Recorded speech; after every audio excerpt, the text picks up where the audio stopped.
So you remember when I told you I'd show you AMD FX on air? I lied, because you've seen AMD FX on air already. What you have is a fairly aggressive Antec water cooling solution.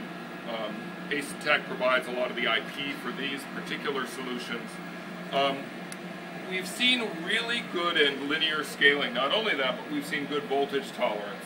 These are interesting characteristics for a CPU, to see excellent frequency scaling and also to see a lot of tolerance, because the truth of the matter is a processor isn't good for enthusiasts. If they overvolt it and they break it, that makes them unhappy.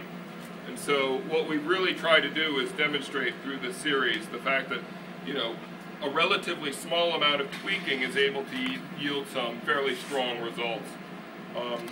Also, given the affordability of AMD FX processors and given their, you know, unlocked through the range characteristic, you're going to have people who build their own PCs who are able to tune performance and who are able to achieve similar results to what we've seen today.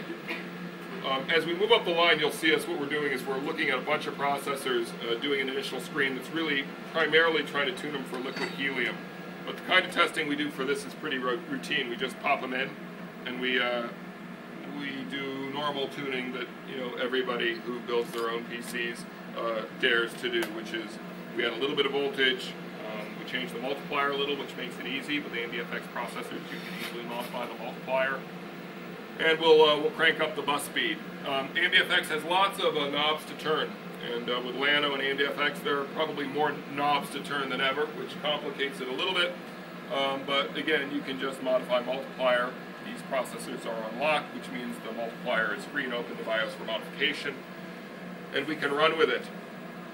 Here we show AMD FX. You can see it's just running the Heaven benchmark in a window just to show a modest degree of stress on the system. This particular system is running at 4.8 gigahertz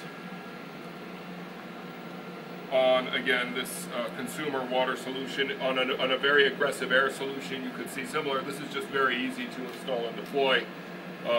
You know, just about anybody who builds their own PC can install this class of water-based solution. But it's a step up from a baseline cooling solution. The good thing is that this is just a demonstration of the fact that with AMD FX, people are going to be able to put together affordable solutions with air or with water-based cooling, and they're going to be able to get some pretty impressive results. This is a pretty good air chip. There are better and there are worse, but it's again just nice to see the dynamic range. Also, we have this CPU running at 1.5 volts.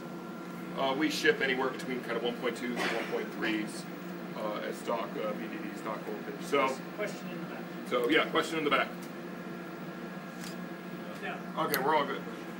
So you're getting 4.8 on 1.5 volts?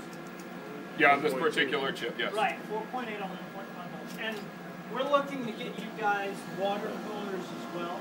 So this is just step one of our trip here. So. Yeah, and it's again a very clean solution, right? This is there's no pain here in setting up such solutions. The one nice thing I'll say to this particular cooling solution is the fan speed modulates very nicely. So it's enthusiast friendly insofar as it's not just shooting for low noise. With a contemporary water solution like this, it enables you to go anywhere from a low noise to just belting out the fan. You can bypass the regulation and just run the thing at max if you want. What's the maximum recommended temperatures for the CPU? You know, I never keep track of those, but it's always in the 50s or 60s, I think. But, you know,